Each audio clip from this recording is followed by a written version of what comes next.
Welcome back to Eliana's kitchen. तर मुलांच्या शाळा सुरू झालेल्या आहेत आणि मुलांना रोज त्यांच्या आवडीचं आणि मुलं डबा संपवून देखील आणतील आणि त्यांना खाण्यासाठी सोपं असं डब्याला काय बनवून द्यायचं हा रोजचा आईला पडलेला प्रश्न तर असतोच। म्हणून आज ना मी एक मस्त झटपट मुलांना आवडेल अशी रेसिपी घेऊन आलेली आहे।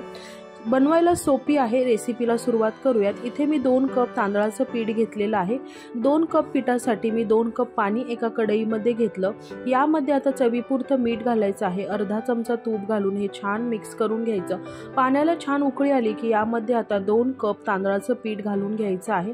तांदळाचं पीठ या पाण्यामध्ये आपल्याला व्यवस्थित मिक्स करून घ्यायचं आहे। पिठामध्ये अजिबात गुठळ्या होऊन द्यायच्या नाही।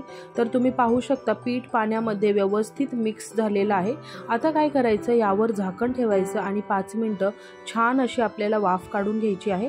5 मिनिटांनंतर ही उकड एका ताटामध्ये काढून घ्यायची। उकड फार गरम आहे, त्यासाठी स्मॅशरनी गरम गरमच उकड मिक्स करायची। ही प्रोसेस केल्यामुळे आपण जी रेसिपी बनवणार आहोत ना ती एकदम मऊ लुसलुशीत बनवून तयार होते। उकड हाताला सोसेल अशी झाली की हाताने ही व्यवस्थित मऊसर मळून घ्यायची आहे। चपातीच्या पिठाप्रमाणे ही उकड आपल्याला मळून घ्यायची।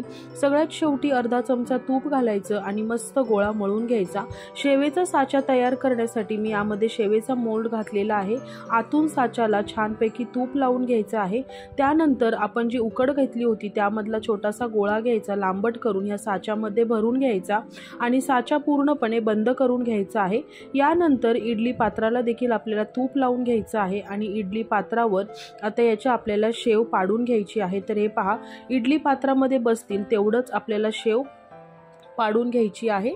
तर इथपर्यंतची जी ही प्रोसेस आहे ना, मुलं तुमची जर सकाळी लवकर शाळेला जात असतील तर आदल्या रात्री देखील ही तयारी तुम्ही करून ठेवू शकता।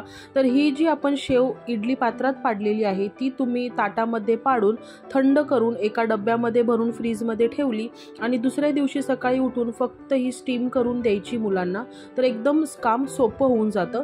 कढईमध्ये मी पाणी ऑलरेडी उकळायला ठेवलं होतं। हे इडली स्टँड यामध्ये ठेवायचं आणि 10 मिनिटं वाफ काढायची। तोपर्यंत एक मस्त चटणी बनवूयात। यासाठी मी पाव कप फुटाण्याची डाळ, अर्धा कप भाजलेले शेंगदाणे, 4 ते 5 लसणीच्या पाकळ्या, त्यानंतर मी थोडासा आल्याचा तुकडा, 2 हिरव्या मिरच्या, 1 पिकलेला टोमॅटो, हिरवीगार अशी कोथिंबीर, चवीपुरतं मीठ आणि थोडंसं पाणी घालून चटणी बारीक वाटून घ्यायची आहे।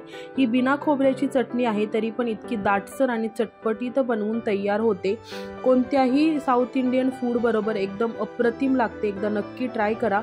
तडक्यासाठी मी 2 चमचे तेल गरम करून घेतले। यामध्ये अर्धा चमचा मोहरी, अर्धा चमचा जिरं आणि 4 लाल सुक्या मिरच्या घातल्या।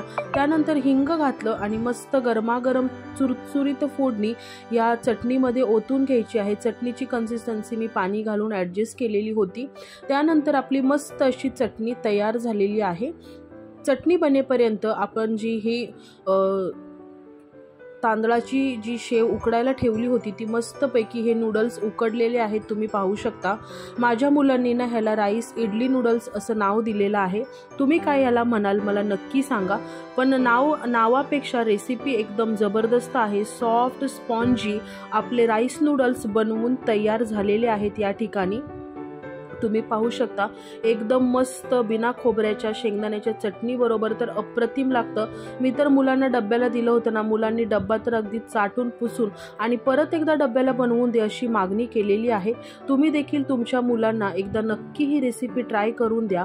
मुलं काय मोठे काय अगदी आवडीने रेसिपी आणि हा पदार्थ संपवतील ही माझी खात्री आहे। रेसिपी आवडली असल्यास, तुमच्या मुलांना आवडली असल्यास मला नक्की एकदा कमेंट करून सांगा आणि व्हिडिओ आवडला असल्यास व्हिडिओला लाईक, शेअर आणि एलियानास किचनला सबस्क्राईब करा। Thanks for watching.